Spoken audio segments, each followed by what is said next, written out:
Ecosystem आहे छा उहो तव्हां कल्ह पढ़ी आहियो या उन ॾींहुं पाण डिस्कस कयोसीं त इकोसिस्टम आहे छा।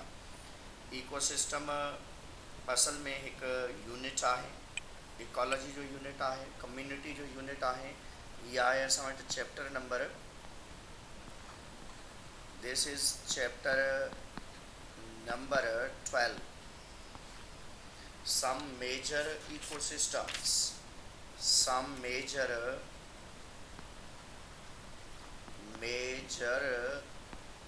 ecosystems माना कुछ ज़रूरी इकोसिस्टम्स जॾहिं पाण ॾिसंदासीं पहिरें इकोसिस्टम आहे छा, पहिरें तव्हांखे ख़बर हुअणु खपे त इकोसिस्टम छा आहे। इकोसिस्टम जी डेफिनेशन बि आहे interaction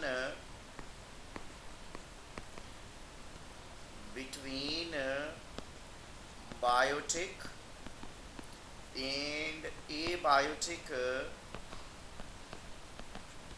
things in a given area। माना को भी गिवन एरिया हुजे, को भी सेम एरिया हुजे, या this is the unit of community, or we can say this is one type of the smallest unit of ecology। Ecology जो सब खां नंढड़ो यूनिट हूंदो आहे जंहिंमें लिविंग ऐं नॉन लिविंग थिंग्स ॿई पाया वेंदा आहिनि। इकोलॉजी जो सब खां नंढड़ो यूनिट आहे। इकोसिस्टम में पाण ॿिनि शयुनि खे पढ़ी आयासीं, one is the biotic and other are the abiotic things.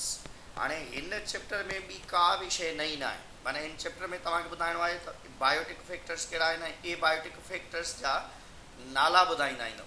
Biotique factors में तव्हांजे ज़हन में हुअणु खपे त प्रोड्यूसर्स छा आहिनि, तव्हां उन गिवन एरिया जा प्रोड्यूसर्स ॿुधाईंदव, माना जिते भी को जानदार तव्हां स्टडी पिया कयो। प्रोड्यूसर्स खां बाद में कंज्यूमर्स आहिनि। कंज्यूमर्स में पोइ वरी हर्बीवोर्स, कार्निवोर्स, ओमनीवोर्स हूंदा आहिनि, या प्राइमरी कंज्यूमर, सेकेंडरी कंज्यूमर ऐं टर्शरी कंज्यूमर, ऐं नेक्स्ट विल बी द डीकम्पोज़र्स खे तव्हां आइडेंटिफाई कंदव। हिन चैप्टर जे अंदरि तव्हां बायोटिक फैक्टर में प्रोड्यूसर कंहिं जगह जा, जीअं फॉर एग्जाम्पल पानी जे अंदरि, पांड जे अंदरि प्रोड्यूसर्स कहिड़ा हूंदा उन्हनि जा नाला वठंदव, या जीअं तव्हांजे ॻोठ में ग्रास लैंड आहे उन में प्रोड्यूसर्स कहिड़ा आहिनि उन्हनि जा नाला वठंदव। ऐं ॿियो कंज्यूमर हूंदा, कंज्यूमर माना प्राइमरी कंज्यूमर नाला वठंदव, सेकेंडरी कंज्यूमर ॿुधाईंदव, टर्शरी कंज्यूमर्स ॿुधाईंदव, ऐं डीकम्पोज़र। ऐं डीकम्पोज़र हमेशह प्लांट्स ऐं फंगस, सॉरी डीकम्पोज़र में फंगस ऐं बैक्टीरिया ही हूंदा। ऐं एबायोटिक फैक्टर वैसे त पाण जर्नली जेको इकोसिस्टम खे क्लासीफाई करे आयासीं, पहिरें असां स्टडी करे आयासीं उनजा क्लाइमेटिक फैक्टर। क्लाइमेटिक फैक्टर्स जेके हुया उनमें light, temperature, water, soil, forest, wind, या मुख़्तलिफ़ शयूं अचनि पियूं। सॉइल जी केमिकल कंपोजिशन प्रेजेंस जेका आहे, ऐं ॿियो पढ़ी आयासीं वरी topography.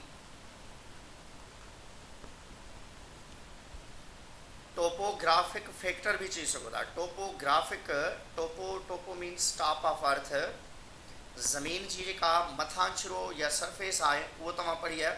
Top of earth 3 categories में विरहायल आहे, एल्टीट्यूड आहे, स्लोप आहे, एक्सपोयर आहे। ऐं थर्ड नंबर पाण पढ़ीसीं पेडोलॉजी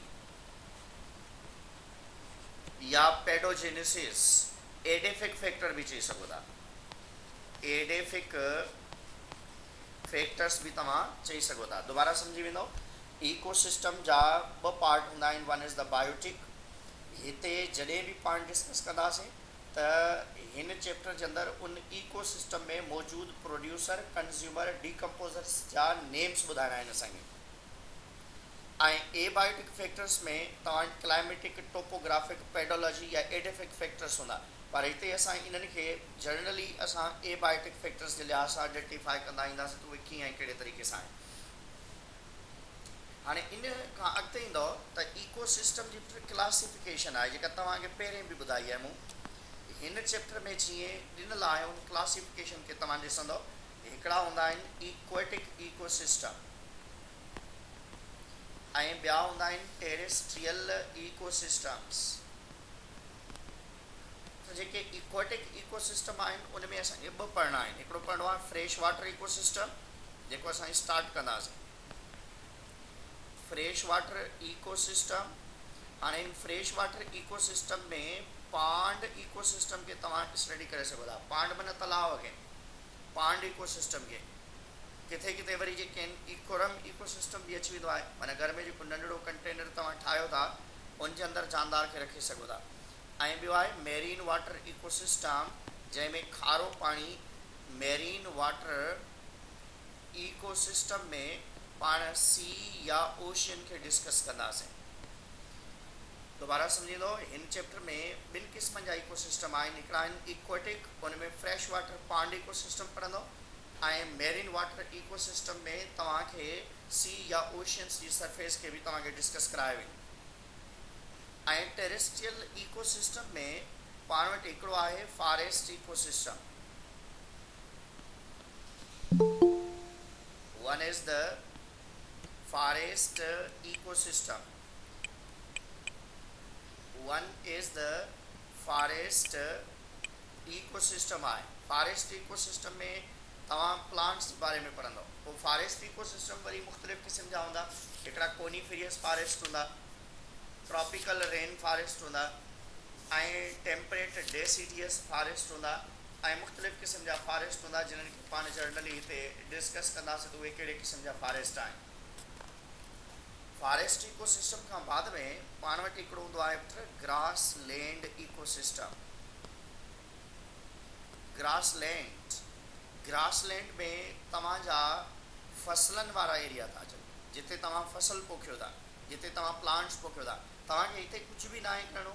हिन चैप्टर जे अंदरि सिर्फ़ु प्रोड्यूसर, कंज्यूमर, डीकम्पोज़र्स ऐं ए बायोटिक फैक्टर्स जा नाला ॾियणा आहिनि ऐं ही जानदार किथे, हीअ इकोसिस्टम किथे ऐं कीअं मौजूदु हूंदा आहिनि। नंबर 3 ते पाण वटि आहे सवाना। सवाना बि ग्रास लैंड सां ई कंसर्न हूंदो आहे। सवाना उहो एरिया हूंदो आहे जंहिंजी ज़मीन तो सुठी हूंदी आहे पर फसल या पाणी न हुअण जे करे प्रॉब्लम्स क्रिएट थींदा आहिनि। Other is the deserts and next one is the tundra.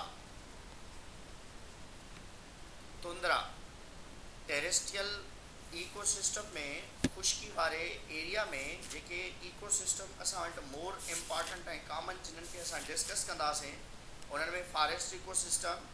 Forest ecosystem में तव्हां वटि ट्रॉपिकल रेन फॉरेस्ट ईंदा, डेसिडियस फॉरेस्ट ईंदा, टेम्परेट फॉरेस्ट ईंदा। इहे तमामु जेके फॉरेस्ट आहिनि उहे हिन ग्रुप सां कंसर्न्ड आहिनि। ऐं ॿिया आहिनि ग्रास लैंड। ग्रास लैंड ऐं सवाना ऑलमोस्ट एक जहिड़ा ई हूंदा अथव, या किथे किथे चवंदा आहिनि सवाना जो ई पार्ट आहे, ग्रास लैंड जो ई पार्ट आहे सवाना। छो जो ग्रास लैंड में असल में ज़मीन सुठी हूंदी आहे ऐं पाणी जी बहितर अवेलेबिलिटी हूंदी आहे। सवाना में ज़मीन तो सुठी हूंदी आहे पर पाणी जी एतिरी अवेलेबिलिटी न हूंदी आहे। इज़ लाइक बंजर या डेज़र्ट्स में रेती वारी हूंदी आहे, सवाना में मिट्टी तो सुठी हूंदी आहे पर उन जॻह ते पाणी न हूंदो आहे। जीअं डेज़र्ट्स जे अंदरि पाणी न हूंदो आहे पर रेती हूंदी आहे हुते।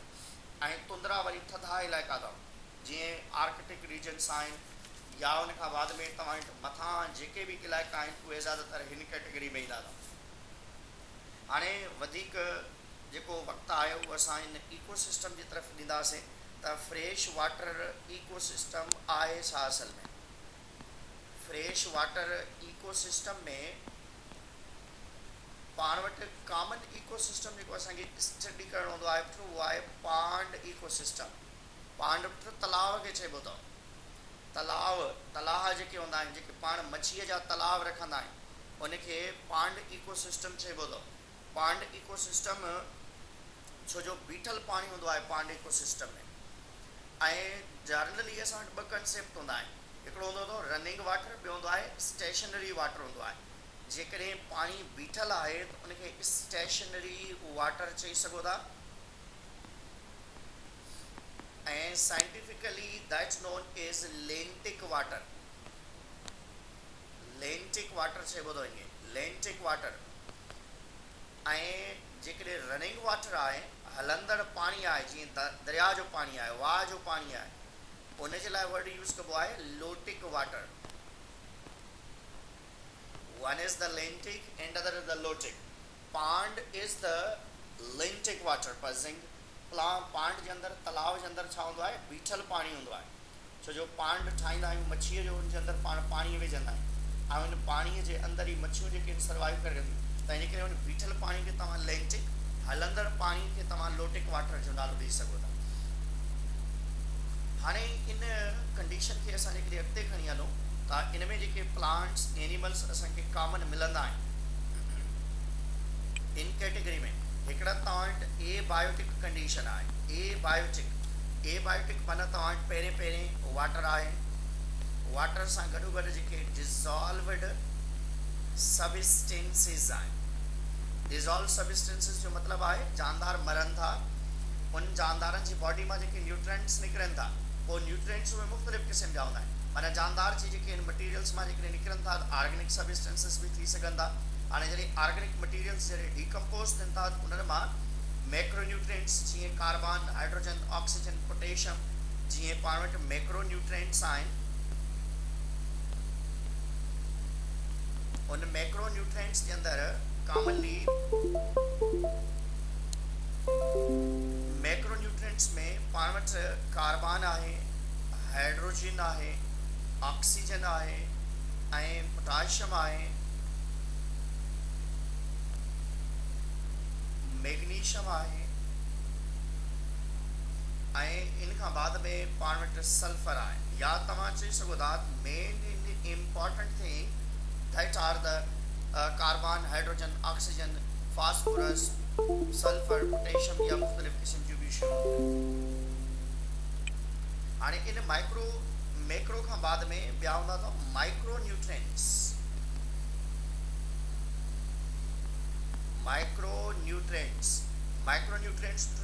डिज़ोल्व फॉर्म में मीन्स लेस इन नंबर थी सघंदा जीअं आयरन आहे जीअं तव्हां वटि मैंगनीज़ आहे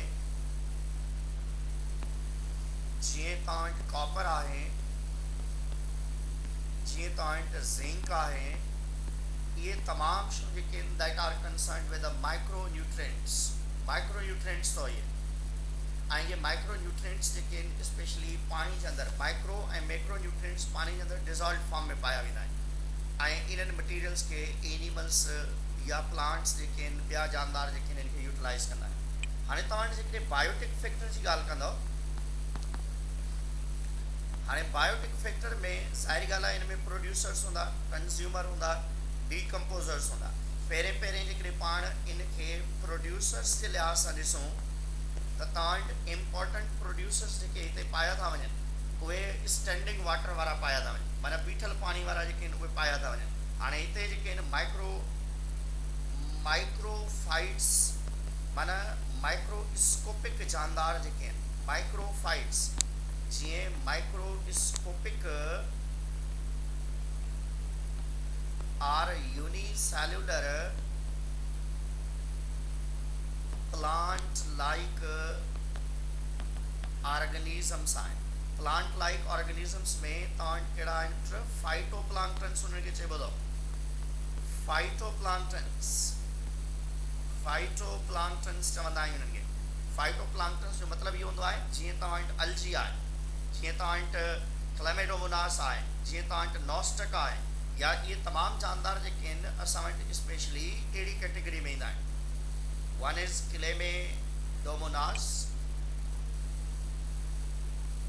क्लेमेडोमोनास आहे या तव्हां वटि नॉस्टक आहिनि या उन खां बाद में मुख़्तलिफ़ क़िस्म जा ॿिया जानदार जीअं स्पायरोगेरा अची थो वञे डायटम्स अची था वञनि यूनिसेलुलर अलजी था वञनि माना साइनोबैक्टीरिया ऑटोट्रॉफिक जेके आहिनि यूकारियोट्स जीअं यूग्लिना वारा जानदार आहिनि उहे बि ज़्यादातर प्रोड्यूसर वारी कैटेगरी में अची सघनि था।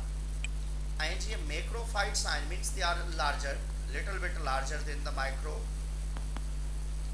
जीअं मैक्रोफाइट्स प्लांट आहिनि पाण वटि मैक्रोफाइट प्लांट्स में पाण वटि स्पेशली हिते जेके प्लांट्स हिकिड़ा पाया था वञनि हिकिड़ा उहे आहिनि जेके लार्ज रूटेड प्लांट्स हूंदा आहिनि which grow in the shallow water means जिते पाणी हूंदो आहे उन जॻह ते ग्रो कंदा आहिनि ऐं इंक्लूड बोथ टाइप ऑफ हिते जेके आहिनि हाइड्रोफाइट्स कॉमनली प्लांट्स थींदा अथव इन मैक्रोफाइट्स में पाण वटि जेके हिते प्लांट्स कॉमन प्लांट्स थियनि था उहे कहिड़ा आहिनि हेड्रोफाइट्स, माना अहिड़ा प्लांट्स जेके पानी जे अंदरि ग्रो कनि।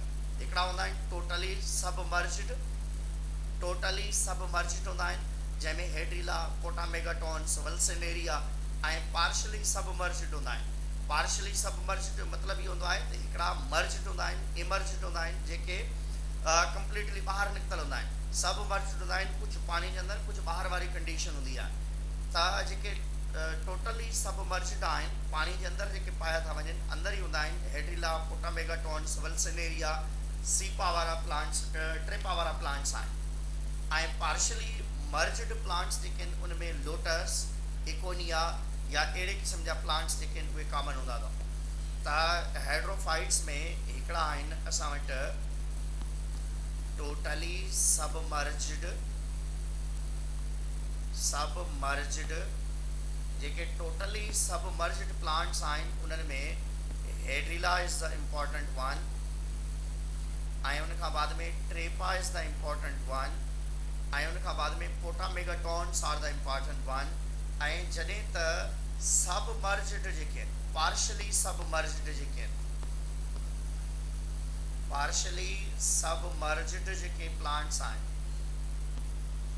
उन पार्शली सबमर्जिड में जेकॾहिं ॾिसंदव तव्हां water lily is the important, water lily, and other is the lotus आहे, नीलम्बियम आहे, या अहिड़े क़िस्म जा जाम सारा जेके प्लांट्स आहिनि जेके इन कैटेगरी सां कंसर्न हूंदा था।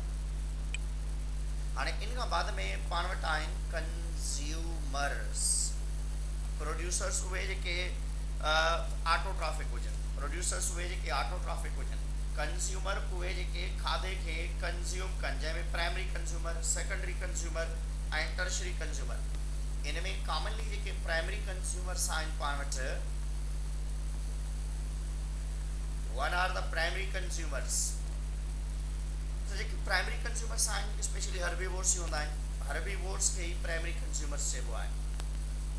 पानी जे अंदरि जेके हर्बीवोर्स पाया वेंदा उन्हनि में करस्टेशियंस, मलस्कन्स, ज़ूप्लांक्टन्स या नंढियूं मच्छियूं जेके आहिनि उहे थी सघनि थियूं, या तव्हां चई सघो था हर्बीवोर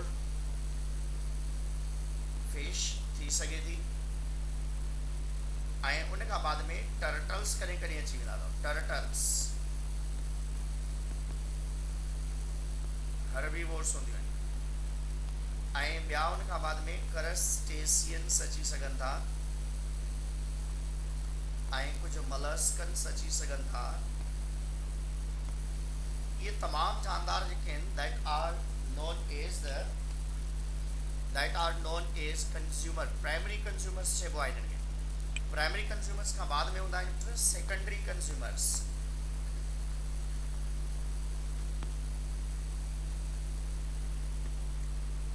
सेकेंडरी कंज्यूमर्स उहे आहिनि जेके स्पेशली जीअं कार्निवोर्स एंड ओमनिवोर्स पाण पढ़ी आयासीं। सेकेंडरी कंज्यूमर्स में ओमनिवोर्स ऐं कार्निवोर्स वारा जानदार आहिनि, ओमनिवोर्स एंड कार्निवोर्स वारा जानदार आहिनि।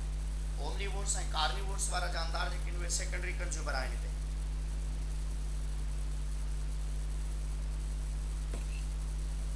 जीअं स्पेशली बीटल्स आहिनि, या उन खां बाद में कार्निवोर्स फिशिस आहिनि। कार्निवोरस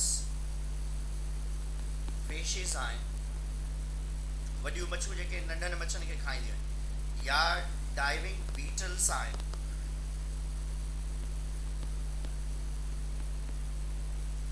ऐं उन खां बाद में तव्हां वटि मुख़्तलिफ़ क़िस्म जा ॿिया जानदार, जंहिंमें तव्हां वटि स्पेशली टर्शरी कंज्यूमर्स में जेके ईंदा उहे स्पेशल कार्निवोर्स, प्रीडेटर कार्निवोर्स चइबो आहे उनखे। टर्शरी कंज्यूमर्स में टर्शरी कंज्यूमर्स जेके आहिनि जेके हूंदा उहे स्पेशली पाण वटि प्रीडेटर्स हूंदा, पाणी जे अंदरि जेके प्रीडेटर्स हूंदा आहिनि।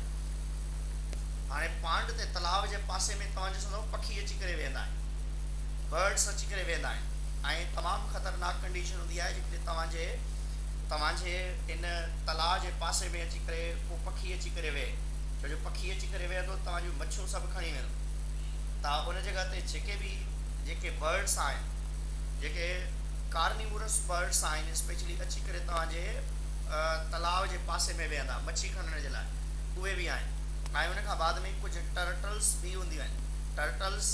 ऐं उन खां बाद में कुझु स्पेशल जेके फिशिस जेके आहिनि उहे बि शिकारी हूंदियूं आहिनि। उहे तमामु जानदार जेके शिकार करे खाइनि, उहे तमामु कार्निवोर्स जेके शिकारी कार्निवोर्स हुजनि, उन्हनि खे टर्शरी कंज्यूमर्स जी कैटेगरी में असां रखंदा आहियूं।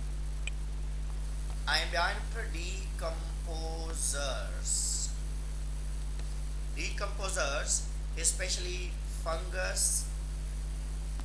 ऐं डीकम्पोज़र बैक्टीरिया ई हूंदा अथव। पोइ नाला के बि थी सघनि था, फंगस ऐं बैक्टीरिया। फंगस ऐं bacteria that are known as decomposers. Decomposers हूंदा अथव। ऐं इहे डीकम्पोज़र्स पाणी जे अंदरि माइक्रो एंड मैक्रो न्यूट्रिएंट्स खे इंट्रोड्यूस कराईंदा आहिनि। ऐं मुख़्तलिफ़ क़िस्म जा जेके फंगस हिते इंट्रोड्यूस थियल आहिनि उहे अस्परजिलस आहे, पेंसिलियम आहे, राइज़ोपस आहे, या ॿिया बि जेके जाम सारा जानदार थी सघनि था। आवाज़ न पियो अचे सर। हाणे नथो अचे आवाज़? अचे थो पुटु आवाज़?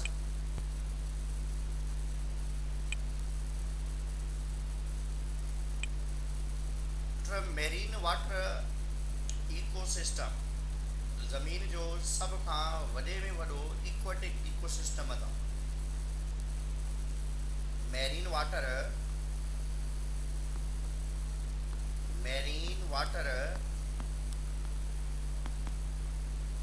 इकोसिस्टम में तव्हां वटि जीअं ओशियन आहे, जीअं सी या ओशन वारी कंडीशन हूंदी आहे, oceanic conditions. Largest aquatic ecosystem में पाण खे काउंट कंदा आहियूं। हाणे पुट ज़मीन ते जेको पाणी आहे उहो ज़्यादातर घणे खां घणो पाणी जेको आहे उहो सी या ओशन्स जे अंदरि अवेलेबल अथव, समुंड जे अंदरि अवेलेबल आहे। ऐं ज़मीन ते तक़रीबन टोटल जेको आहे 70 to 75% occupied with water आहे, अर्थ। ऐं जनरली जेकॾहिं ॾिसूं पाण त पाण वटि जेके मेरीन वाटर इकोसिस्टम्स अथव, ऐं पुछंदा अथव, इहे ईंदा अथव, काफ़ी दफ़ा आया बि अथव। मेरीन वाटर इकोसिस्टम में एवरेज जेको साल्ट हूंदो आहे, एवरेज साल्ट जेको हूंदो आहे, एवरेज साल्ट जी जेका कंडीशन आहे उहा राउंड अबाउट 3.5% साल्ट आहे, 3.5% साल्ट आहे। ऐं जेको टेम्परेचर आहे उहो हूंदो आहे 32 सेंटीग्रेड एवरेज, 32 सेंटीग्रेड। पर कुझु अहिड़ा दरिया समुंड बि आहिनि, कुझु अहिड़ा सी बि आहिनि, जीअं तव्हां वटि रेड सी आहे। रेड सी जी वरी अलॻि ख़ासियत ख़ुशूसियूं आहिनि, उन में 4.6% साल्ट आहे, हाईली सॉल्टी आहे। ऐं उन खां बाद में जीअं बाल्टिक आहे, बाल्टिक सी, उन जे अंदरि 1.2 लेस कंसंट्रेशन ऑफ साल्ट आहे, 1.2%। ऐं जॾहिं त जेके पोलर रीजन्स आहिनि, पोलर रीजन वारा जेके समुंड आहिनि थधनि इलाइक़नि में, उन्हनि जो टेम्परेचर -2 सेंटीग्रेड हूंदो अथव। ऐं तव्हां ॾिठो हूंदो अॼुकल्ह जेका जंग हले थी उहा पाणी ते हले थी। हर माण्हू चवंदा पाणी ते जंग आहे, परेशान आहियूं था, पाणी ते जंग छा आहे, पाणी माण्हू खणी वेंदा जाइंदा।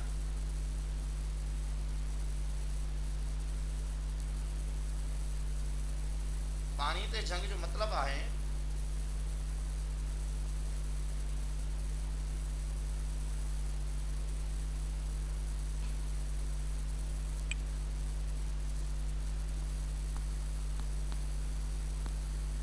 other sea या ocean that become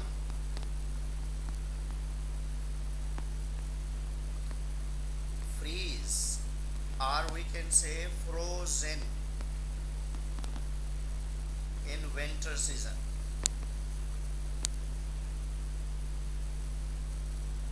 पर याद रखना असांजो जेको अरबी समुंड आहे, असां जंहिंखे अरबी समुंड चवंदा, असां वारो जेको समुंड आहे, जेको इंडिया पाकिस्तान ईरान खे लॻे थो, ही उहो समुंड आहे जेको सर्दी गर्मी कंहिं बि सीज़न में जेको आहे फ्रोज़न न थींदो। तंहिंजे करे घणे खां घणी छिक जेका आहे ॾखिण एशिया जी तरफ़ आहे, जेके अमेरिकन्स आहिनि या चाइनीज़ आहिनि या ॿिया मुल्क। चाइना ॾिसो कहिड़ो पैसो ख़र्च थो करे असांजे इन ग्वादर पोर्ट ते, सिर्फ़ु इन जे करे त असांजो समुंड जेको आहे उहो खारो ज़रूरु आहे ऐं ख़राबु भले हुजे, पर उन में हिकिड़ी ख़ासियत इहा आहे उहो कॾहिं बि फ्रीज़ नथो थिए, चाहे सर्दी हुजे चाहे गर्मी हुजे। त आसानी सां तव्हां वॾा वॾा कंटेनर वॾी वॾियूं जेके शिप आहिनि उहे तव्हां शिपमेंट कराए सघो था हिन। त अहिड़े तरीक़े सां समुंड जे लिहाज़ सां इहा कंडीशन आहे। ऐं ओशियन्स में एवरेज जेको साल्ट हूंदो अथव 3.5%, पर कंहिं में वधीक कंहिं में घटि बि थी सघे थो। जीअं रेड सी आहे हाईली साल्टिक आहे 4.6, बाल्टिक सी आहे उन जे अंदरि लेस साल्ट आहे दैट्स 1.2, ऐं नॉर्मल टेम्परेचर 32 सेंटीग्रेड हूंदो आहे। पर पोलर रीजन्स जेके आहिनि, जेके आइस केप्स आहिनि एंटार्कटिका रीजन वारा, या उन खां बाद में रशिया ॾिसो, रशिया जी तबाही सिर्फ़ु इन जे करे थी त उन जा समुंड बि जेके आहिनि उहे फ्रीज़ थी वेंदा आहिनि। कुझु वक़्तु ताईं त ट्रेड कंदा आहिनि, जॾहिं सर्दी तमामु घणी थींदी आहे उहे फ्रीज़ थी वेंदा आहिनि, फ्रीज़िंग वारी कंडीशन थींदी आहे। हाणे पाण समुंड जी सरफेस के थोरो ॾिसंदासीं। फॉर एग्जांपल ही समुंड आहे, तव्हां समुंड किनारे ते वेंदा आवाज़ सही नथो अचे। हाणे ईंदो हूंदो, हाणे अचे थो। हाणे अप वेलिंग ॾिसी बि सघो था। अप वेलिंग जे लिहाज़ सां पाण हिते ॾिसूं था, हिन में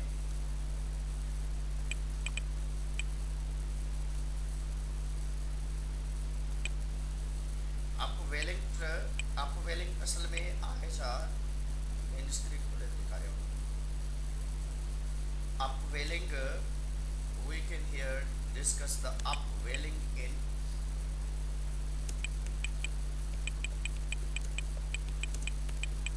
sea। समुंड जे मथां जेको पाणीअ जी सतह मथे लेयर आहे उनखे अपवेलिंग चइबो आहे।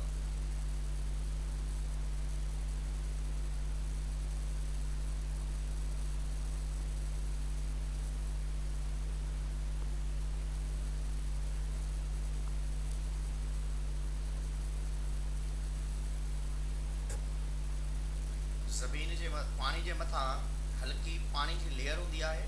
पाणी जे छुलके खे, पाणी जेको छुलके थो पाणी जे अंदरि जेका मथां सरफेस वारो रीजन हूंदो आहे उन जे लाइ यूज़ कंदा आहियूं। हीअ ॾिसो, इहा माना पाणी विंड जे करे ही परे थो वञे। तव्हां वरी जॉइन कयां, ओरिजिनल पोजीशन खां जॾहिं थोरो बि हटे थो त ज़ाहिरी ॻाल्हि आहे उहो पाणी जेको आहे उते ई समुंड जे अंदरि ई मौजूदु आहे न, हेठि वारो पाणी मथे अची थो वञे। तंहिंजे करे उनखे पाण नालो ॾींदा आहियूं इहा अप वेलिंग वारी कंडीशन आहे। अप वेलिंग वारी कंडीशन आहे। हाणे हिते ॾिसंदो त पाणीअ जॾहिं छोलनि जे करे परे हलियो थो वञे त उनखे अप वेलिंग चइबो आहे। हाणे समुंड खे जेकॾहिं ॾिसंदासीं, समुंड खे जेकॾहिं तव्हां फॉर एग्जांपल ही सी या ओशन आहे, इनखे किनारे खां वठी करे, छो जो हिकिड़ो किनारो आहे ॿियो त नज़र ई न थींदो आहे, तव्हां असांखे नज़र ई न ईंदो आहे।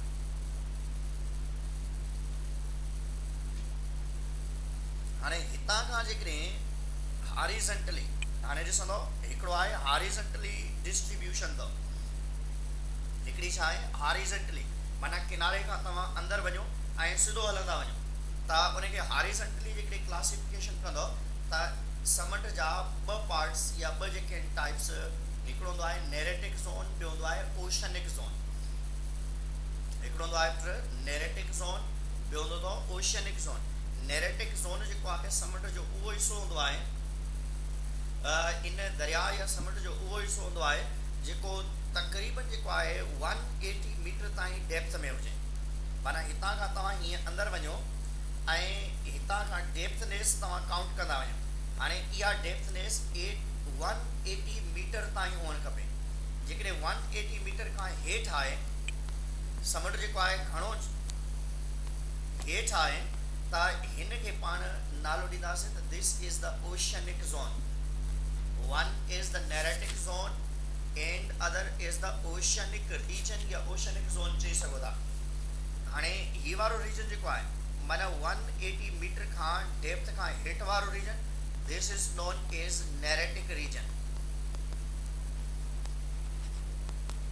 ऐं 180 मीटर खां हेठि डीप कंडीशन जेका आहे उन जे लाइ पाण वर्ड यूज़ कंदासीं त that is the oceanic zone.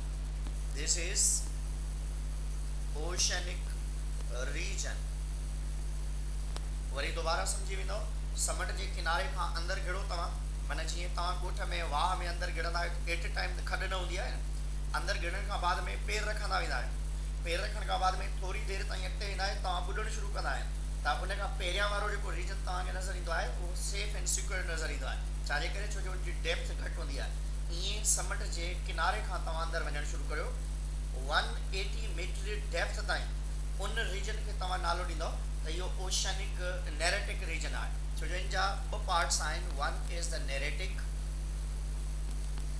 ऐं जेको ही वारो रीजन आहे this is known as oceanic. त वर्टिकल ही असां ॻाल्हि कईसीं हॉरिज़ॉन्टल, माना समुंड जे अंदरि घिड़ियो तव्हां, समुंड जे अंदरि घिड़ियो तव्हां, साइड खां अंदरि वञण जी कोशिशि कई तव्हां, त माना अंदरि वेंदा वेंदो त 180 मीटर डेप्थ ताईं तव्हां नालो ॾींदो इहो नेरेटिक आहे। जेकॾहिं 180 मीटर खां वधीक उनजी डेप्थ आहे that's known as oceanic. This is horizontal condition.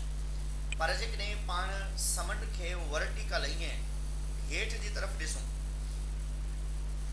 मथां छिरे खां माना सरफेस खां डाउनवर्ड डायरेक्शन्स ताईं ॾिसूं त उनखे टिनि रीजन्स में विराइबो अथव। हिकिड़ो रीजन हूंदो आहे यूफोटिक ज़ोन हूंदो आहे, यूफोटिक।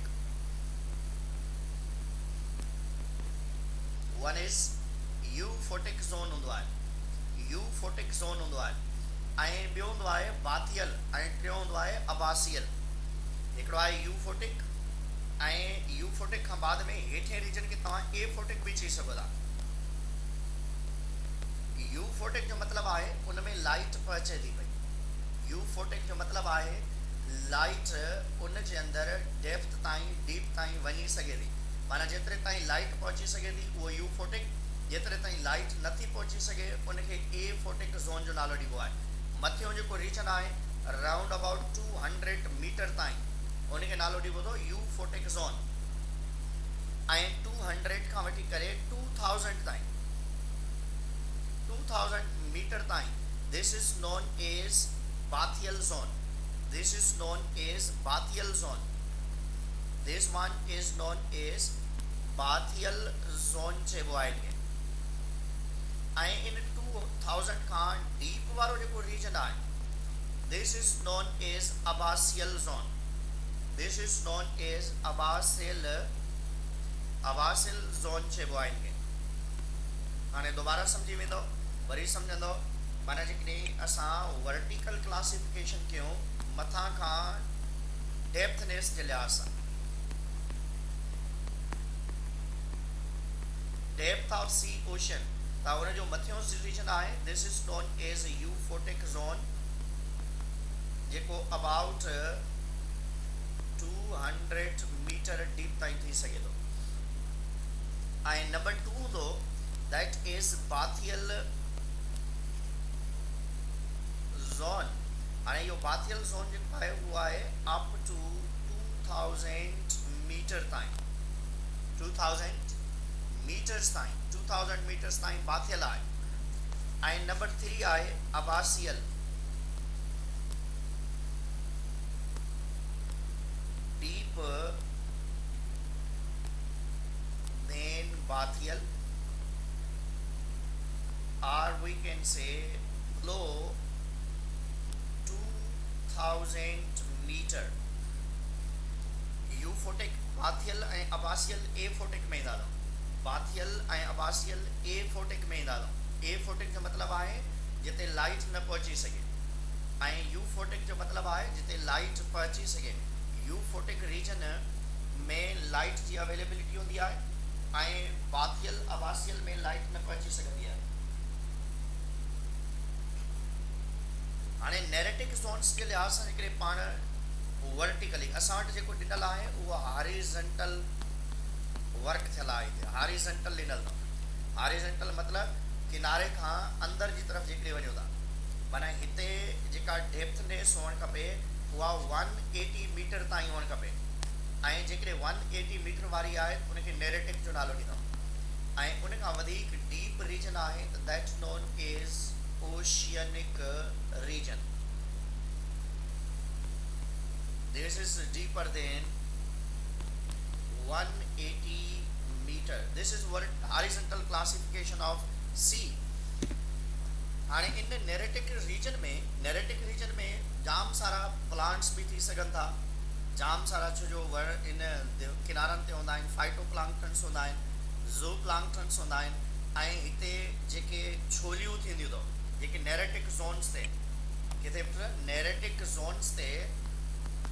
ज़ोन्स ते टाइड्स थींदियूं आहिनि, टाइड वेव्स चवंदा आहियो जंहिंखे, ऐं पाण सादा अल्फाज़ में चवंदा आहियूं छोलियूं जेके आहिनि नहर किनारे, दरिया जे किनारे ते, समुंड जे किनारे ते जेका वाटर पाणीअ जी हवा जे करे दबाव जे करे जेका आहे छोली निकिरंदी आहे उनखे टाइड्स चइबो अथव। हाणे हिते टाइड्स जेके आहिनि हिकिड़ियूं हूंदियूं आहिनि हाई टाइड्स जेके हवा जे तमामु घणे तेज़ प्रेशर सां निकिरंदियूं आहिनि, हाई टाइड्स जंहिंमें माण्हू मरी बि सघे थो। High tides that known as supra tides चइबो आहे इनखे, सुप्रा टाइड्स बि चई सघो था इनखे, सुप्रा टाइडल रीजन। ऐं ॿियूं हूंदियूं आहिनि असां वटि लो टाइड्स, तमामु स्लो हूंदियूं आहिनि जंहिंजो ख़तरो न हूंदो आहे कंहिं बि लिहाज़ सां, जंहिंखे सब टाइडल चइबो आहे। ऐं उन खां बाद में ॿिया हूंदा आहिनि जंहिंखे इंटरमीडिएट टाइड्स या इंटर टाइडल रीजन बि चई सघो था।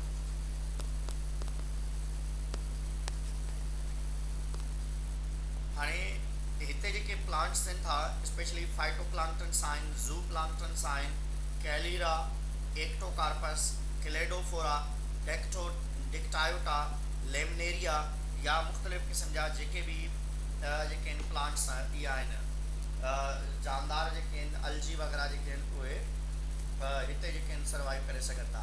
फाइटोप्लांक्टन्स यू नो वेरी वेल जेके पाणी जे अंदरि तरनि जानदार उन्हनि जे लाइ आहे। जो बुक में फिगर भी ॾिनल आहे तव्हां वटि,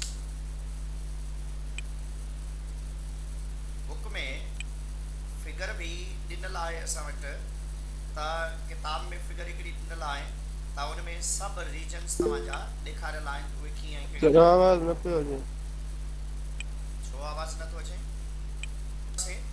त असां वटि जेके ज़ोन्स आहिनि जेकॾहिं किताब में बि ॾिसणु चाहियो तव्हांजे बुक में बि आहिनि, भी रखी आहे मूं हिते, त पाण वटि पांड इकोसिस्टम खां बाद में हिते जेकॾहिं ईंदव तव्हां हिते ॾिनल अथव euphotic zone, light can penetrate, bathyal abyssal zones जेके आहिनि उहे डीप जे लिहाज़ सां, ऐं नेरेटिक ज़ोन्स जेके आहिनि उहे 180 मीटर्स हूंदा आहिनि। Neritic zone most productive zone अथव हिते छो जो ऑक्सीजन डिज़ॉल्व हूंदी आहे, हिते प्रोड्यूसर, कंज्यूमर, डीकम्पोज़र सभु थी सघनि था। ओशियनिक ज़ोन यूफोटिक या लाइट ज़ोन ऐं एफोटिक ज़ोन में डिवाइड थियल अथव। यूफोटिक माना मथियों रीजन, एफोटिक माना डाउन वारो रीजन हूंदो आहे, ऐं यूफोटिक आर लाइट ज़ोन जेके आहिनि उन में more transparent in the coastal zone हूंदो अथव। एफोटिक ज़ोन जेको आहे कॉन्टिनेंटल स्लोप्स चई सघो था इनखे।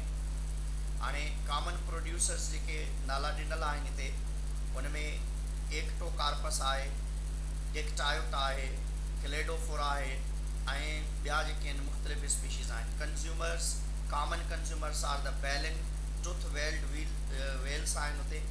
डीकम्पोज़र्स हमेशह तव्हां ज़्यादातर जेके आहिनि फंगस ऐं अलजी खे ज़हन में रखंदव।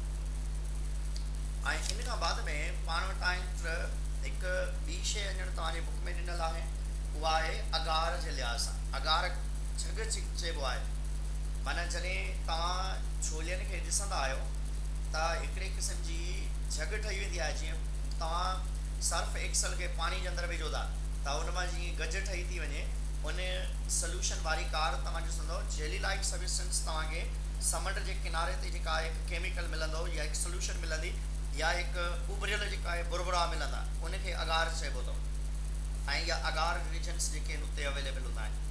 हाणे टेरेस्ट्रियल हैबिटाट्स जे लिहाज़ सां पाण जेकॾहिं ॾिसूं त पाण वटि जाम सारा इकोसिस्टम्स आहिनि। टेरेस्ट्रियल इकोसिस्टम्स खे स्पेशली बायोम्स के लिहाज से भी नालो ॾेई सघो था। लिविंग एरिया होंदो आहे तंहिंजे करे टेरेस्ट्रियल इकोसिस्टम खां पहिरीं असां ॾिसंदासीं त फॉरेस्ट इकोसिस्टम आहे छा। फॉरेस्ट इकोसिस्टम जेके आहिनि 35 to 40% ज़मीन जेका आहे उहा फॉरेस्ट में कवर्ड अथव। 35 to 40% 35 to 40% फॉरेस्ट अथव।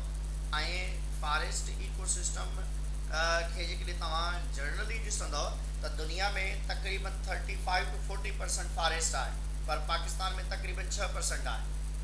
पाकिस्तान में ओनली 6% आहे। ऐं ॿी हिकिड़ी शइ यादि रखंदो त इहा 6% भी 100% एक्यूरेट कंडीशन न आहे। हीअ बि दुखो आहे छो जो हीअ ज़मीन जे बेस ते आहे, छो जो ऑलमोस्ट असांजी ज़मीन जेका आहे उहा वॾेरा जेके आहिनि या कब्ज़ा खोर जेके आहिनि उन्हनि ज़मीन ते कब्ज़ो करे माना उन एग्रीकल्चर इन जेका फॉरेस्ट वारी ज़मीन आहे उनखे एग्रीकल्चर लैंड एरिया में कन्वर्ट करे छॾियो आहे उन्हनि। हिकिड़ा आहिनि कोनीफेरियस फॉरेस्ट, ॿिया आहिनि टेम्परेट फॉरेस्ट या तो ट्रॉपिकल फॉरेस्ट। जेके कोनीफेरियस फॉरेस्ट हूंदा अथव उन में पाइनस प्लांट जहिड़ा प्लांट थींदा अथव। कोनीफेरियस फॉरेस्ट जेके आहिनि उन में कोन बियरिंग प्लांट्स थींदा अथव। Coniferous forest are evergreen plant belonging to the gymnosperms जो मतिलबु हूंदो आहे उहे प्लांट जंहिंखे फ्रूट न लॻे। कोनीफेरियस फॉरेस्ट जेके आहिनि छो जो जिम्नोस्पर्म्स आहिनि, जिम्नोस्पर्म्स उन्हनि प्लांट्स खे चइबो आहे जिन्हनि में कोन न लॻंदी आहे, सॉरी जंहिंमें जेको आहे फ्लावर न लॻंदो आहे। ऐं अहिड़े क़िस्म जा प्लांट्स जेके आहिनि उन्हनि खे कोनीफेरियस फॉरेस्ट चइबो आहे। ऐं कोनीफेरियस फॉरेस्ट में टेम्परेचर तक़रीबन 10 सेंटीग्रेड हूंदो आहे। ऐं ग्रोइंग सीज़न्स जेके आहिनि श्रिंक टू 3 to 4 मंथ्स हूंदियूं आहिनि। बाक़ी तक़रीबन जेका आहे बरसाति या बरसाती कंडीशंस जारी रहंदियूं आहिनि। हाणे टेम्परेट डेसिडियस पर इन कोनीफेरियस फॉरेस्ट जेकॾहिं पाकिस्तान में ॾिसंदव त पाकिस्तान में जेके कोनीफेरियस फॉरेस्ट अथव उहे अथव कागान में, सवात में, मरी में, हिल में, चिलास में। ऐं इन में जेके कॉमन प्लांट्स आहिनि पाइनस एग्जिलस, पाइनस ग्रारिडियाना ऐं सिट्रस देवदारा, टेक्सस बेकाटा वारा जेके आहिनि प्लांट्स आहिनि। ऐं हिते कॉमन एनिमल्स जेके थी सघनि था उहे तव्हां वटि जेके आहिनि शीप थी सघे थी, डियर थी सघनि था, गोट थी सघे थी, स्क्वायरल थी सघनि था या मुख़्तलिफ़ क़िस्म जा। ऐं टेम्परेट डेसिडियस फॉरेस्ट हाणे ही हिकु इम्पॉर्टेंट शइ आहे उनजे करे छो जो ही उहे प्लांट्स आहिनि टेम्परेट डेसिडियस जेके पत छड़ जे मौसम में हिकिड़ो पतो बि उन्हनि ते न बीहंदो। तव्हां उन्हनि वणनि खे ॾिसंदव सभु जा सभु वण ठोड़ा थी वेंदा, सभु जा वण जेके आहिनि उहे गजा थी वेंदा, माना को बि पतो न हूंदो उन्हनि में। ऐं अहिड़े क़िस्म जे प्लांट्स खे पाण डेसिडियस प्लांट्स जो नालो ॾींदा आहियूं। दोबारा सम्झी वेंदो, अहिड़ा प्लांट जेके सर्दी जे मौसम में पंहिंजा सभु पता छाणे छॾनि, सिर्फ़ु उन जूं लकड़ियूं ऐं उन जा ब्रांचिस बीठल हुजनि त अहिड़नि प्लांट्स खे पाण डेसिडियस प्लांट्स जो नालो ॾींदा आहियूं। ऐं डेसिडियस प्लांट्स वारे रीजन ते 100 जेका आहे सेंटीमीटर रेनफॉल हूंदो आहे। Summer winter are quite distant हूंदियूं आहिनि। लार्जली कल्टिवेटेबल एरिया हूंदो अथव।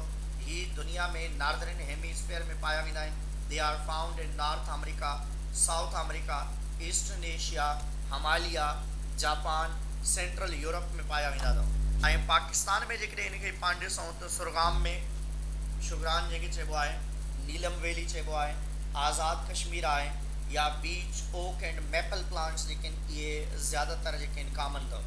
ट्रॉपिकल रेन फॉरेस्ट जो मतिलबु आहे अहिड़ा फॉरेस्ट जिते ज़्यादातर बारिशूं या बरसाति घणी पए। Tropical rain forest are those forest the rain is abundant all over the year. Annually rainfall जेका आहे 2000 मिलीमीटर वारी बारिश थी सघे थी।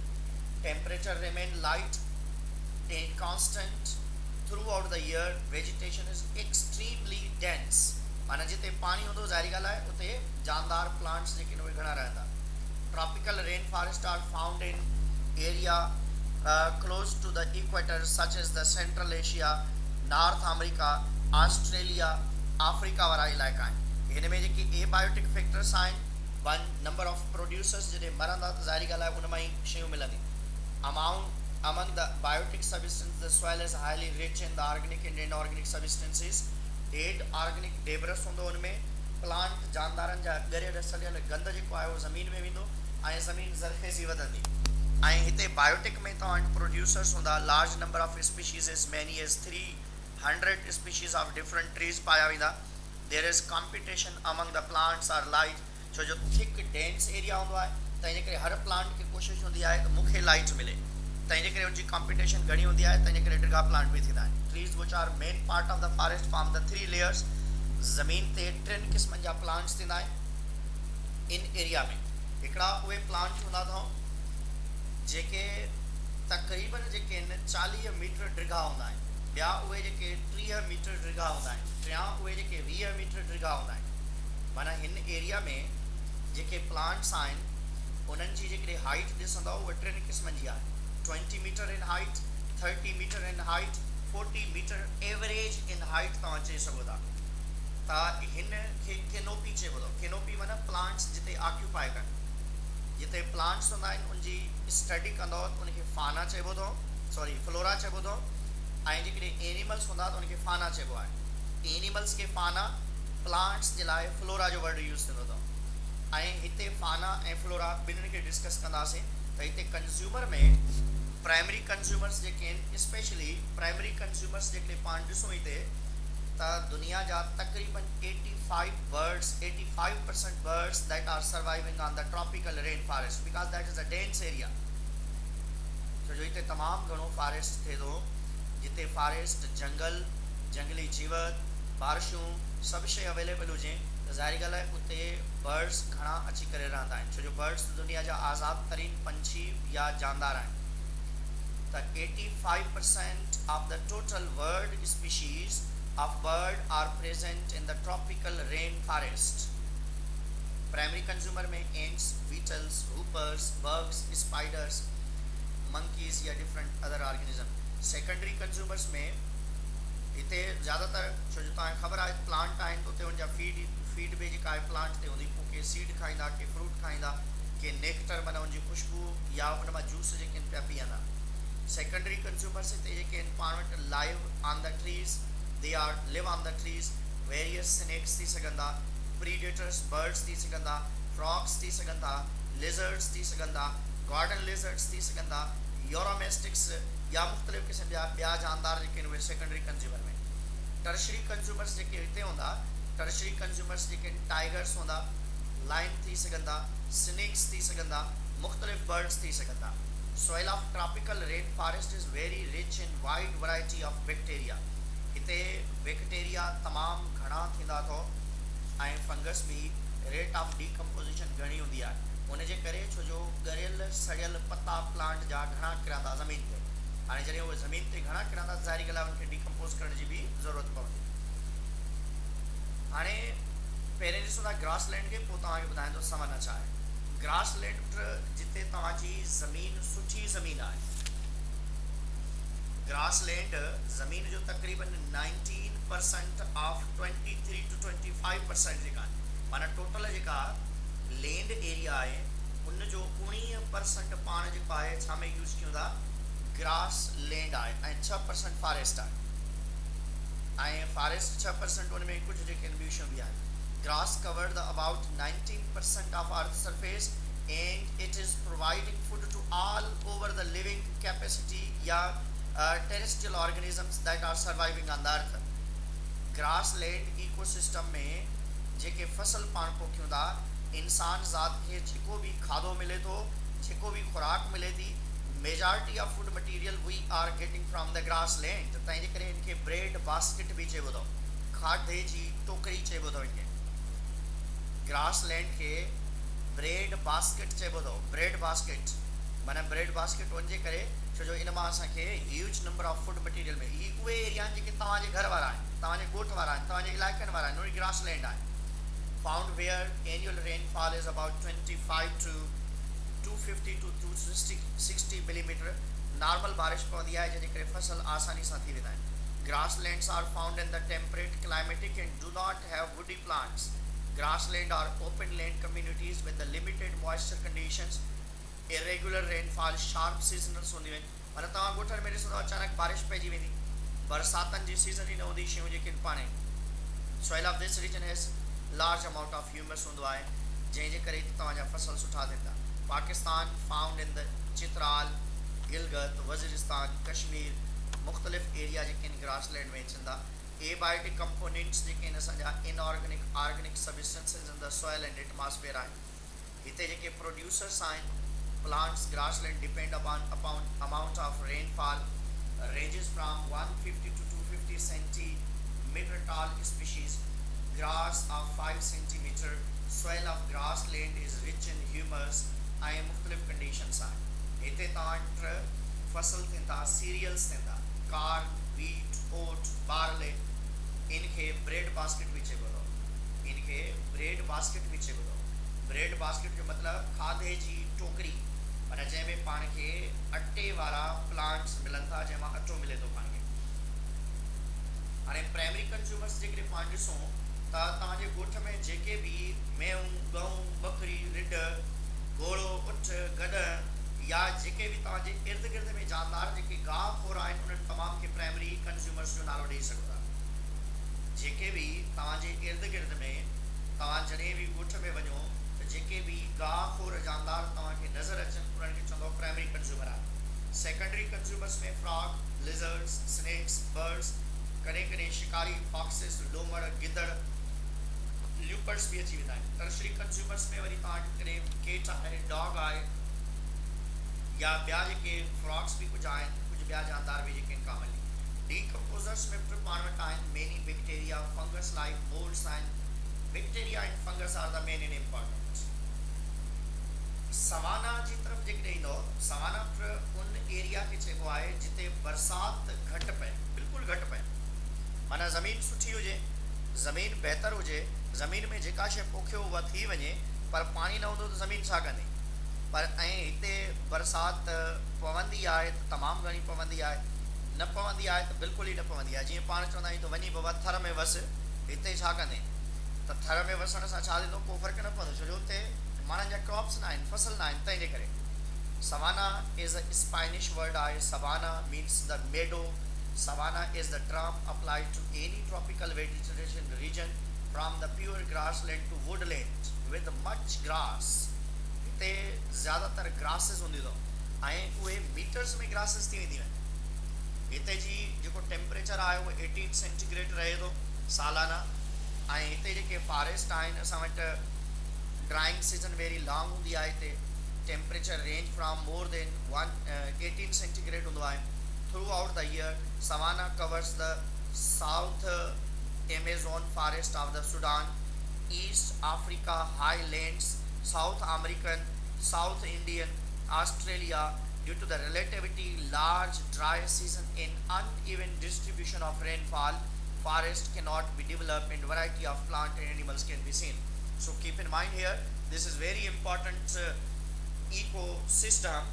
So जो इन में उहे plants थींदा अथव जेके ज़्यादातर जेके आहिनि, जीअं तव्हां वटि इहा आहिनि, जीअं ग्रासिस आहिनि 15 फीट जो जेके ट्रिगियूं थी सघनि थियूं, उनखे एलिफेंट ग्रास चइबो अथव. एलिफेंट ग्रास चइबो आहे. ऐं हिते जेके आहिनि fire play very important role in the ecological season. छो जो हिते जेका बाहि आहे न, छो जो हिते हवा में नमी न हूंदी आहे. कंहिं बि शइ खे हल्की बि बाहि ॾींदो इलाइक़े सॼे खे वठी करे वेंदी, या कंहिं बि नंढड़ी जॻह ते जेकॾहिं बाहि लॻाईंदो त ॿिए प्लांट खे बि साड़े छॾींदी, छो जो ज़्यादातर ड्राईनेस घणी हूंदी आहे. ऐं हिते जेके ट्रीज़ थियनि था अब्ज़ेलिया अफ्रीकेना, डेनेलिया ओलिवेरिया ऐं resistant but grasses usually catch the fire. Catches जेके आहिनि फायर करे सघनि थियूं आराम सां, जेका हुनखे बाहि लॻी वेंदी आहे. ऐं हिते जेके आहिनि नंबर ऑफ प्लांट्स अवेलेबल आहिनि, पर यादि रखंदव हिते उहे एनिमल्स थींदा अथव जेके फुर्तीला हूंदा अथव. जीअं तव्हां वटि डियर आहे, ज़ेबरा आहे, एंटीलॉप्स आहिनि, जिराफ आहे, एलिफेंट्स आहिनि, रिनोस आहिनि, ख़तरनाक क़िस्म जा जेके. ऐं हिते वरी जेके ग्रास अपर्स थींदा आहिनि उहे लोकस्ट अथव, फ्लीस अथव, टर्माइट्स अथव, ऐं वैरायटी ऑफ बर्ड्स बि हिते थी सघनि था. पर ऑस्ट्रिच हिते थींदो अथव, सर्वे ड्यू टू स्पीड ऐं वॉचफुलनेस कीन साइटेडनेस। हिते उहे एनिमल्स थींदव इन सवाना वारे रीजन ते जेके भॼण में तेज़, ॾिसण में तिखा माना या घणी परे ताईं नज़र विधी, ऐं उन खां बाद में उहे जेके आहिनि एक्टिव रहण वारा हुजनि। दोबारा सम्झी वेंदो, सवाना वारे रीजन ते छो जो खुलियल मैदान हूंदा आहिनि, हिते देरि परे परे ताईं शयूं नज़र ईंदियूं आहिनि, त इन करे उहे जानदार रही सघंदा जिन्हनि जी ॾिसण जी सलाहियत घणी परे ताईं आहे ऐं एक्टिव आहिनि, माना फुर्तीला रहंदा आहिनि, पंहिंजो पाण खे एक्टिव रखंदा आहिनि। ऐं जेकॾहिं को कढ लॻे हिननि जे पोयां डोड़ी पए त हीअ स्पीड वारा जानदार हूंदा आहिनि, तंहिं जे करे हीअ जानदार पंहिंजो पाण खे बचाए रखंदा आहिनि। जीअं तव्हां डियर आहे, जीअं तव्हां लाइन आहे, या जीअं ऑस्ट्रिचिस आहिनि, या अहिड़े क़िस्म जा जानदार, या ताक़तवर हुजनि या भयोकड़ हुजनि। सेकेंडरी एंड टर्शरी कंज्यूमर्स में तव्हां वटि ल्यूपर्ड्स आहिनि, वल्चर्स ॻिज अची थी वञे, लॉन्ग ड्राई सीज़न्स हूंदा आहिनि हिन में, ऐं हिन में बि हिकिड़ो प्लांट ख़तरनाक क़िस्म जो थिए थो, या चयोसि यूफोरबिया वारा प्लांट थींदा आहिनि। यूफोरबिया प्लांट अहिड़ा प्लांट आहिनि जेके अनफेवरेबल कंडीशन में डेसीडियस प्लांट वारी कार पंहिंजा पत्ता छाणे छॾींदा अथव। हिते रोडेंट्स घणा थींदा अथव, रोडेंट्स माना कुतरण वारा जानवर, जीअं रेबिट तव्हांखे मिलंदो, जीअं तव्हांखे स्पाइरल मिलंदो, जीअं तव्हांखे जेके आहिनि माउस या रेट्स मिलंदा, इन्हनि तमामु जानदारनि खे पाण स्पेशली नालो ॾींदा आहियूं त दैट आर द रोडेंट्स। ऐं ॿिया डॉक्टर डेज़र्ट इकोसिस्टम हूंदो अथव। डेज़र्ट उहो आहे जिते रेती थिए थी, वारी थिए थी, रेती वारी वारी जेका कंडीशन आहे उन्हनि खे डेज़र्ट इकोसिस्टम जो नालो ॾींदा आहियूं। हिते नथो हिन में शायदि मथे आहे। डेज़र्ट इकोसिस्टम खे जेकॾहिं पाण ॾिसूं त पाण वटि जेको डेज़र्ट इकोसिस्टम आहे उहो पाकिस्तान में भी आहे, दुनिया के मुख़्तलिफ़ इलाक़नि में आहे। जेकॾहिं डेज़र्ट इकोसिस्टम में ॾिसंदो तो बारिश सालाना तक़रीबन 25 सेंटीमीटर बारिश पवंदी आहे। 25 सेंटीमीटर एवरेज बारिश पवंदी आहे हिते। ऐं डेज़र्ट जेका आहे occupy about 17% of total land area. ज़मीन जो 17% लैंड एरिया ही आहे। ऐं उन खां बाद में डेज़र्ट्स जेकॾहिं तव्हां ॾिसंदव त due to the low rainfall humidity is less, temperature is summer is may be reach up to 55 centigrade, winter is somewhat better but short. Desert occupy about 17% of land surface of the earth. हाणे हिते यादि रखंदो तव्हां त जेको dessert ecosystem आहे हिन मां क्वेश्चन ईंदा अथव, जाम सारा इंटर टेस्ट में क्वेश्चन ॾींदा अथव हमेशह। सभ खां वॾो डेज़र्ट जेको आहे ऐं गरम डेज़र्ट जेको आहे उहो सहारा अथव। Largest and hottest desert, largest and hot desert is the Sahara present in the North Africa to Arabian Peninsula चइबो आहे अरबस्तान जा जेके काफ़ी सारा जेके आहिनि जज़ीरा आहिनि उन तरह ताईं। ऐं ॿियो अथव गोबी डेज़र्ट, GOBI, गोबी is the coldest desert that present in the मंगोला जेके आहिनि, मंगोलियंस जेके आहिनि इहे स्पेशली असां इन्हनि खे चवंदा आहियूं जेके स्पेशली असां वटि चाइना वारा आहिनि। चाइना, उज़्बेकिस्तान, तुर्कमेनिस्तान, इहे सभु जेके आहिनि हिकु जहिड़ा ई बूथ वारा माण्हू अथव, इन्हनि खे स्पेशली मंगोल चइबो अथव। मंगोल वारा जेके आहिनि इन्हनि में दोबारा सम्झींदो, Sahara is the largest and hottest desert ऐं Gobi is the coldest dessert. ऐं पाकिस्तान में भी डिज़र्ट्स आहिनि, ऑस्ट्रेलिया में, अमेरिका में, सेंट्रल एशिया, इंडिया मुख़्तलिफ़ आहिनि। पाकिस्तान में 3 डिज़र्ट इम्पॉर्टेंट अथव जेके पुछंदा अथव। वन इज़ द थल एंड चोलिस्तान। इहे डिज़र्ट्स अहिड़ा आहिनि जेके पाकिस्तान में पाया वेंदा आहिनि। ऐं ज़्यादातर छो जो डिज़र्ट आहे हिते ज़ीरोफाइटिक प्लांट्स हूंदा, ऐं ज़ीरोफाइटिक प्लांट्स जी एडॉप्टेशन पाण खे ख़बर आहे त उन जा लीव्स नंढड़ा हूंदा, उन जे मथां कंडा हूंदा, उन जे स्टेम ते भी कंडा हूंदा, लीव्स तमामु नीडल लाइक हूंदा ऐं मुख़्तलिफ़ क़िस्म जूं कंडीशन्स पंहिंजे स्टोमेटा खे भी कवर करे छॾींदा आहिनि त जीअं सन केन न थिए या हेरी कवरिंग्स वग़ैरह हूंदियूं आहिनि। सम प्लांट्स आहे त शेलो रूट सिस्टम हूंदो आहे, हिननि में रूट्स तमामु वॾियूं हूंदियूं आहिनि, डीप रूट्स हूंदियूं आहिनि। ऐं उन जा जेके सक्यूलेंट प्लांट्स आहिनि, जीअं तव्हां केकटस प्लांट आहे, सक्यूलेंट उन्हनि खे चइबो आहे जेके पंहिंजी बॉडी जे अंदरि पाणी खे स्टोर कंदा आहिनि लार्ज पेरेनकाइमेटर सेल्स में। ऐं वेजिटेशन जेका आहे हिल कंसिस्ट आहे, अकेशिया थी सघे थो, यूफोरबिया, केप्रस थी सघे थो, क्रोसोपस, कैपरस ऐं मुख़्तलिफ़ आहिनि। ऐं प्रोड्यूसर्स हिते तव्हां जॾहिं बि थर में वेंदो, जेकॾहिं न त पोइ जवार खां पुछी वठिजो त थर में कहिड़ा जानदार या एनिमल्स ऐं प्लांट्स असांखे मिलंदा आहिनि।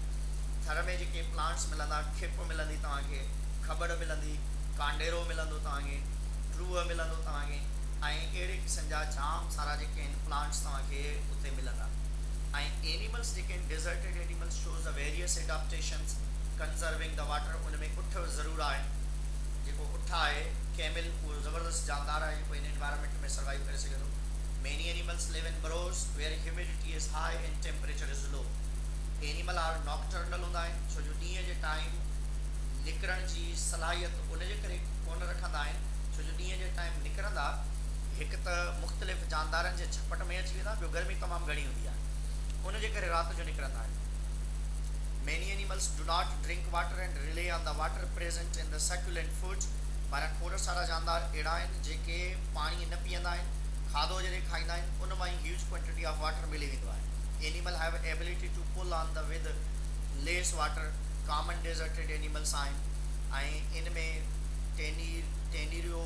टेनिरोइड्स बीटल्स आहिनि, मेंटस आहे, प्रेंग मेंटस जंहिंखे चवंदा आहिनि, बीबी फातिमा जो घोड़ो जंहिंखे चवंदा आहियो मेंटस, ग्रास हपर्स आहिनि, सेंटीपेड्स आहिनि, स्पाइडर्स आहिनि, अर्थ्रोपोड्स आहिनि, रेप्टाइल्स आहिनि, लिज़र्ड्स आहिनि, यूरोमेस्टिक्स आहिनि ऐं मुख़्तलिफ़ क़िस्म जा स्नेक्स, विपर ऐं नाग बलाऊं घणियूं थींदियूं अथव। डेज़र्ट में नाग बलाऊं घणियूं थींदियूं अथव, छो जो ज़मीन ते उहे आराम सां रही सघंदा अथव, त इन करे सभ खां घणो ख़तरो जेको आहे उहो असांखे डेज़र्ट में हूंदो आहे, नाग बलाउनि जो। स्नेक, विपर्स, कोबरा, क्रेट, ब्लैक बोवा, ब्लैक मम्बा ऐं बर्ड्स में बि जाम सारा आहिनि। कोयल आहे, बस्टर्ड्स आहिनि, पार्टेज आहिनि ऐं उन खां बाद में ऑस्ट्रिच आहे। जाम सारा जेके आहिनि मेमल्स बि मिलंदा आहिनि, जीअं हेजॉग मिलंदो अथव, सहो जेको आहे, प्रोकोपाइंस जेका आहे इहा मिलंदी अथव, जेका उहा कंडे वारी जानदार हूंदी आहे, जेका ज़ोर सां कंडा बि हणंदी आहे, जंहिंखे पाण प्रोकोपाइंस चवंदा आहिनि। ब्रोइंग रोडंट्स आहिनि, वाइल्ड किड्स आहिनि, बोर्स आहिनि, फॉक्सिस आहिनि। Decomposers are the few due to the poor vegetations। ऐं हिते decomposers are few due to the poor vegetation। some thermobacteria, fungi bacteria जेके आहिनि उहे स्पेशली हिते रही सघंदा अथव। त इहो ई आहे मुंहिंजे ख़्याल में इन में हिकिड़ो अञा रहिजी वियो आहे तुंदरा। तुंदरा थधनि इलाइक़नि खे चइबो अथव, जिते तमामु घणी सर्दी हूंदी आहे, इवन ज़मीन जी मथीं लेयर बि ॼमी वेंदी आहे, ज़मीन जी मथां लेयर बि ॼमी वेंदी आहे, उनखे तुंदरा चइबो अथव। तुंदरा जेके तुंदरा ज़मीन जे मथां लेयर खे चइबो आहे। Types of vegetations, tree lace high latitudes between the taiga and polar ice caps हूंदा अथव ऐं altitude across the mountains above the timber line हूंदा अथव। माउंटेन्स कराकरम आहे, पोइ हिंदुस्तान आहे पाकिस्तान में। ऐं हिकु ॿी शइ यादि रखंदो, हिते तुंदरा ॿिनि क़िस्म जा आहिनि। हिकिड़ा आहिनि आर्कटिक तुंदरा जेके हाई लेटिट्यूड्स ते हूंदा अथव, माना ख़त इस्तवा खां घणो परे हुअण जे करे उहे थधा आहिनि, आर्कटिक तुंदरा। ऐं ॿिया हूंदा आहिनि अल्पाइन तुंदरा जेके हाई एल्टीट्यूड जे करे, माना मथे इन ते माउंटेन्स जे करे उहे थधा हूंदा आहिनि। दोबारा सम्झी वेंदो, ख़त इस्तवा खां घणो परे हुअण जे करे हिकिड़ा थधा हूंदा आहिनि, उन्हनि खे चइबो आहे आर्कटिक तुंदरा। ऐं ॿिया हूंदा आहिनि जेके मथां इलाइक़ा आहिनि, जीअं मथे जेके आहिनि माउंटेन्स हूंदा आहिनि, पहाड़ी इलाइक़ा हूंदा आहिनि, हाई एल्टीट्यूड्स जे करे अल्पाइन तुंदरा। आर्कटिक तुंदरा माना एंटार्कटिका या इन क़िस्म वारा जेके एरिया आहिनि उहे आर्कटिक तुंदरा अथव। अल्पाइन तुंदरा जेके माउंटेन्स पहाड़ी इलाइक़नि में हूंदा आहिनि। हाणे जेकॾहिं आर्कटिक तुंदरा ॾिसंदो न 5 मिलियन एकड़्स ते मुश्तमिल अथव ऐं इहो north America, northern Europe, Siberia, Antarctica ऐं ॿिया जेके आहिनि। हाणे आर्कटिक तुंदरा जेके आहिनि कमाल जी कंडीशन आहे त हिन में तमामु घणी जेका आहे सर्दी पवंदी आहे, -57 सेंटीग्रेड कोल्डनेस हूंदी अथव हिते, -57 सेंटीग्रेड कोल्डनेस। ऐं एवरेज जेका आहे 10 सेंटीग्रेड खां -57 जे विच में गर्मी रहंदी आहे, माना जेकॾहिं गरम में गरम हुजे त 10 सेंटीग्रेड। ऐं हिते ॾिसो ॼण शोएब अख्तर बॉलिंग पियो कराए, एॾी तेज़ हवा हलंदी आहे 160 किलोमीटर पर आवर, माना एॾी बॉलिंग ॼण पियो कराए Shoaib Akhtar 160 kilometre per hour जे लिहाज़ सां तेज़ी सां हवा हलंदी आहे ऐं ही इलाइक़ा खुलियल हूंदा आहिनि तंहिंजे करे अल्ट्रा वायलेट रेडिएशन्स बहितर पवंदा अथव ऐं आर्कटिक टुंड्रा वारे रीजन ते ज़मीन जी जेका मथी लेयर आहे तक़रीबन 25 खां 90 सेंटीमीटर जे विच में परमानेंटली फ्रोज़न थी वेंदी आहे, that's known as a permafrost. Arctic tundra में ज़मीन जी मथी लेयर तक़रीबन 25 टू 90 सेंटीमीटर परमानेंटली फ्रोज़न थी वेंदी आहे ऐं परमानेंटली फ्रोज़न थियण जे करे इनखे परमाफ्रोस्ट जो बि नालो ॾिबो अथव ऐं टेम्परेचर राइज समवाट थिए थो हिते ऐं जॾहिं अहिड़ी कंडीशन हूंदी आहे त उनमें जेके प्रोड्यूसर्स रही सघनि था, प्रोड्यूसर्स जेके प्लांट्स आहिनि ज़ाहिर ॻाल्हि आहे डीट प्लांट हूंदा हिते, कुझु ग्रासिस मोसिस सेजिस लाइकेंस हूंदियूं आहिनि हिते ऐं हिते जेके आहिनि स्पेशली फ्लावरिंग हर्ब्स में एकोनाइट गिरेनियम थी सघनि था। प्रोडक्टिविटी में कंज्यूमर्स जेकॾहिं ॾिसंदो तव्हां त कंज्यूमर बर्ड्स आहिनि हिते, ओल तमामु हिते थींदो आहे, लेमिंग्स थींदा आहिनि, हेयर्स थींदा आहिनि, रेडर्स थींदा आहिनि, ऑक्सिन आर्कटिन फॉक्सिस थींदा आहिनि ऐं स्नोई पूल्स थींदा आहिनि, वेज़ल्स थींदा आहिनि ऐं मुख़्तलिफ़ क़िस्म जा एनिमल्स जेके आहिनि हिते सर्वाइव करे सघनि था। So it's all about your chapter ऐं हिते लास्ट में पेस्टिसाइड या मुख़्तलिफ़ नाला ॾिनल आहिनि, इहे जर्नली तव्हां पाण पहिरें बि डिस्कस कया आहिनि, पढ़ियल आहिनि तव्हांजा। हाणे तव्हांखे जेकॾहिं का शइ